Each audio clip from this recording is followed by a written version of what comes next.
Hi all, welcome back.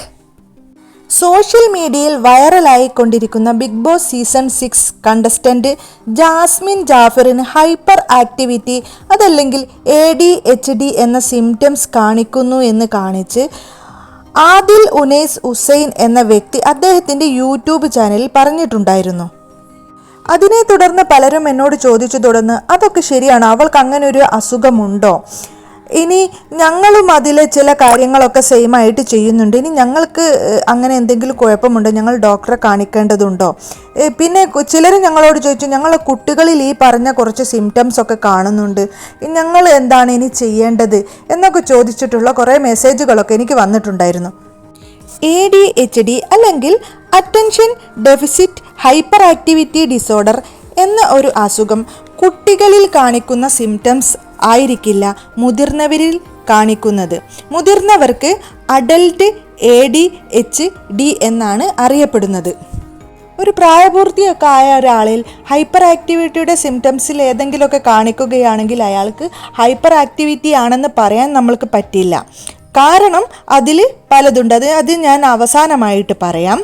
ഇനി അങ്ങനെയാണ് എന്ന് സ്ഥിരീകരിക്കുന്നതിൻ്റെ മുമ്പ് അവരുടെ കുട്ടിക്കാലം കൂടി എടുത്ത് പരിശോധിക്കേണ്ടതുണ്ട്.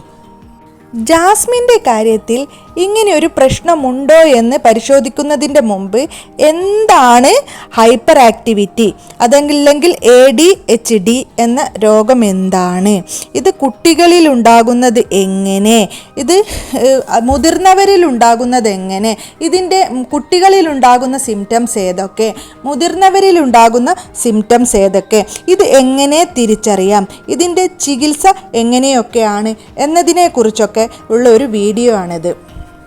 പലരും ഈ ഒരു അസുഖത്തെ തൻ്റെ വാശിയായിട്ടാണ്, തൻ്റെ സ്വഭാവമായിട്ട്, ജനിതകമായിട്ടുള്ള ഒരു സ്വഭാവമാണ്, അതല്ലേ കുട്ടികളിലൊക്കെ കാണിക്കുന്നത് ഒരു വാശിയാണ്, കുസൃതിയാണ് എന്നൊക്കെ പറഞ്ഞ് അവോയ്ഡ് ചെയ്യാറാണ് പതിവ്.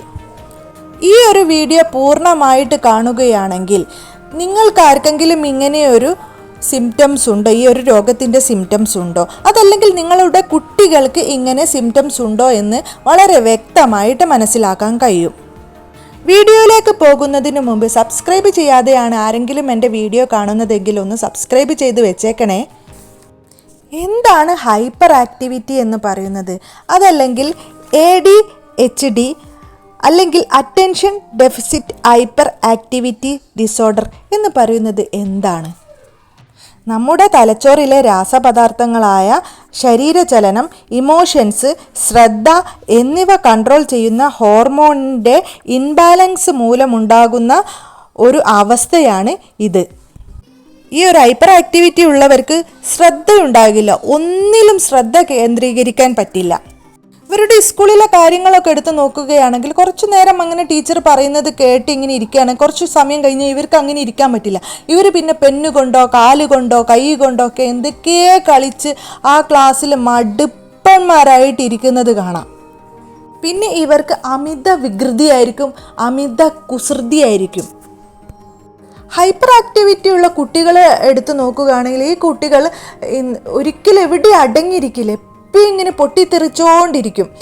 ഇപ്പം സോഫയുടെയും ബെഡിൻ്റെ ഒക്കെ മുകളിൽ നിന്ന് ജനലിൻ്റെ മുകളിലൊക്കെ വലിഞ്ഞു കയറി താഴേക്ക് ചാടുക, അങ്ങനെ ചെയ്യരുത്.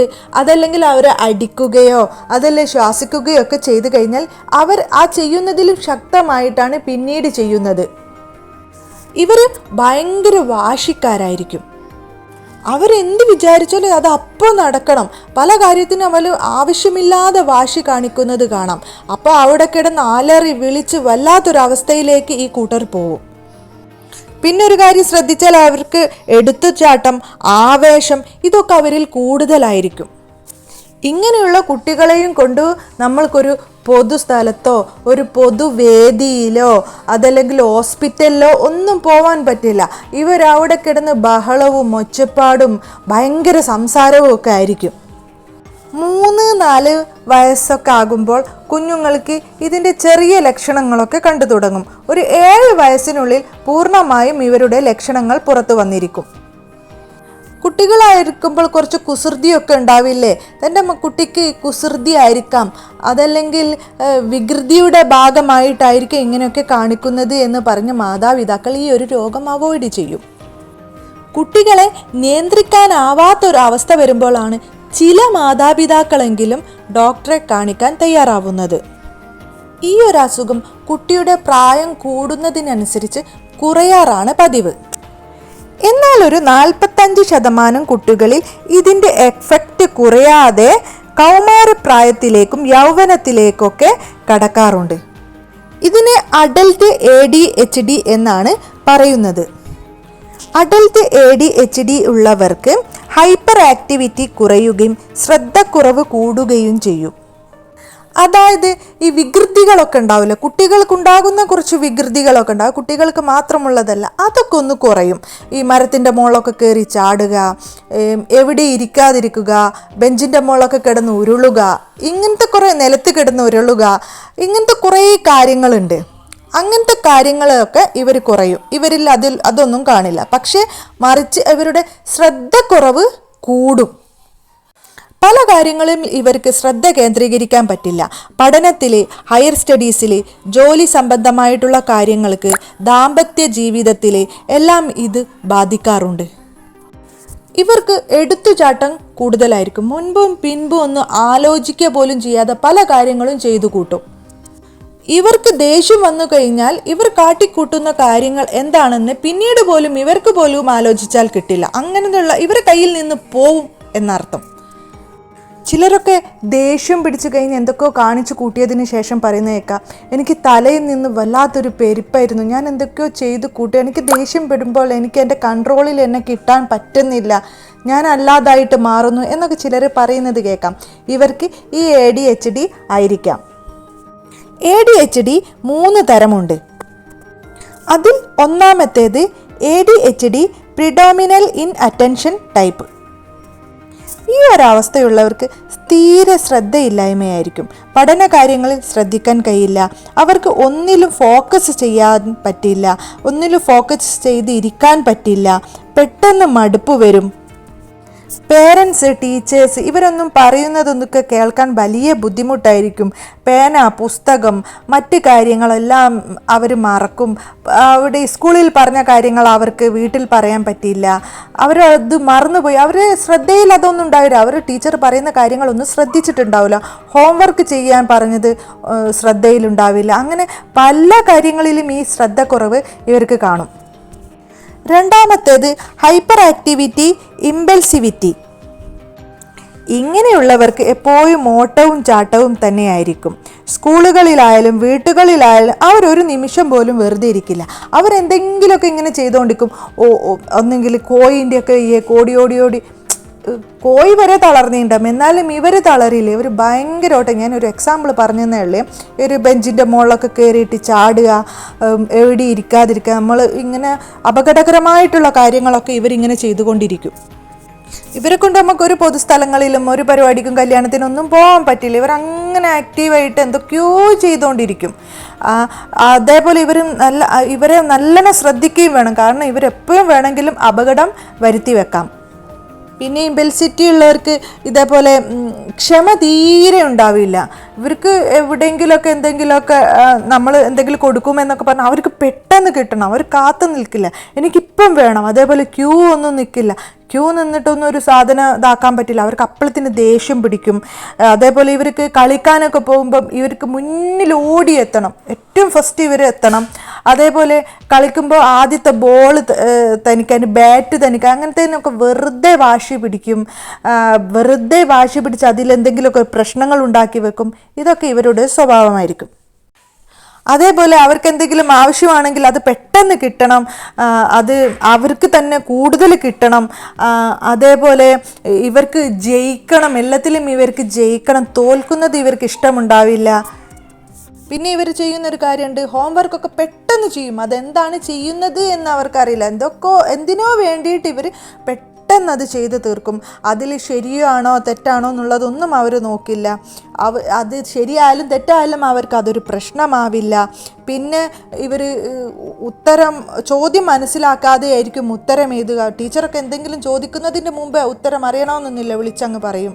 അങ്ങനത്തെ ഒക്കെ സ്വഭാവങ്ങൾ ഈ കുട്ടികൾ കാണിക്കും. മൂന്നാമത്തേത് കമ്പൈൻഡ് ADHD ടൈപ്പാണ്.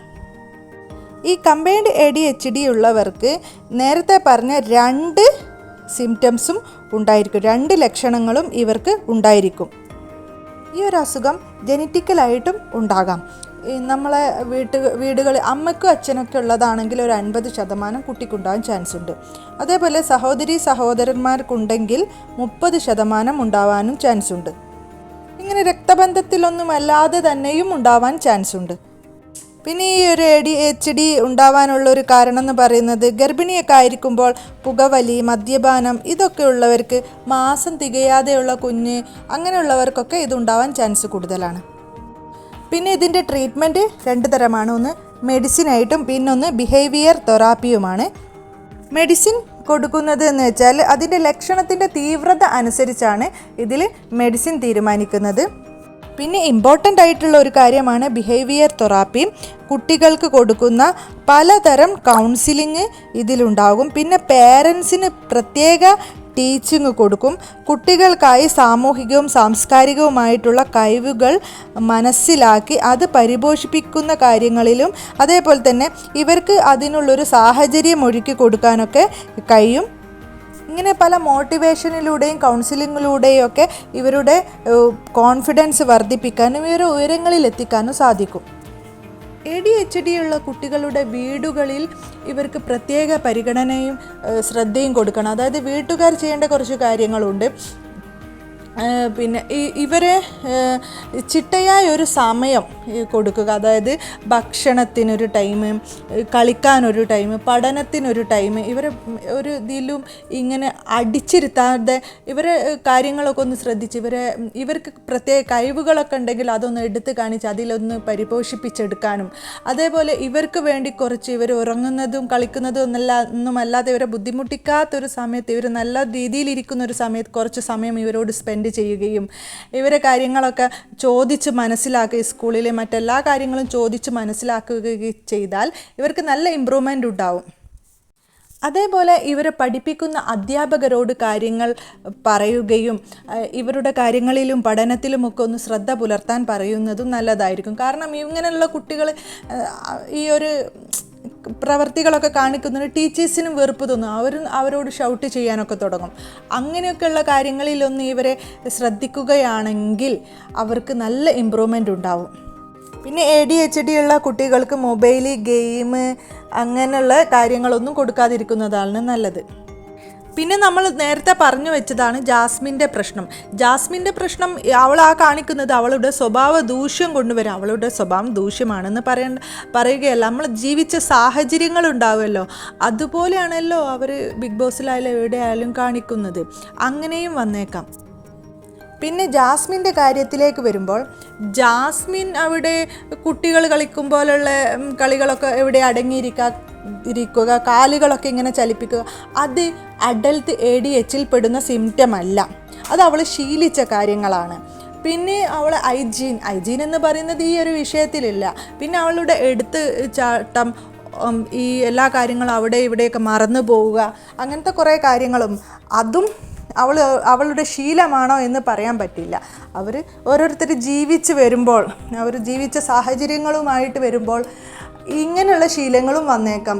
ഇവൾക്ക് ഇങ്ങനൊരു അവസ്ഥയുണ്ടോ എന്ന് പറയേണ്ടത് ഇവളുടെ പാരൻസാണ്. കാരണം ഇവളുടെ കുട്ടിക്കാലത്ത് ഞാൻ നേരത്തെ പറഞ്ഞ കാര്യങ്ങളൊക്കെ ഉണ്ട് എങ്കിൽ, ഇങ്ങനെയൊക്കെ ഉള്ള ഒരു വികൃതി ഈ കുട്ടിക്ക് ഉണ്ടായിരുന്നു എങ്കിൽ ഒരു പക്ഷേ അഡൽട്ട് ADHD ആവാം. പക്ഷെ നമ്മൾക്കത് ഇവിടെ ആണോ അല്ലേ എന്നുള്ളത് സ്ഥിരീകരിക്കേണ്ട കാര്യമൊന്നുമില്ല. നമ്മളത് ചെക്ക് ചെയ്യേണ്ട കാര്യമാണ്. അതുണ്ടെങ്കിൽ അവർ ചികിത്സിക്കട്ടെ. കാര്യങ്ങളൊക്കെ സംസാരിച്ച് വീഡിയോ ഒരുപാട് ലെങ്താണ്.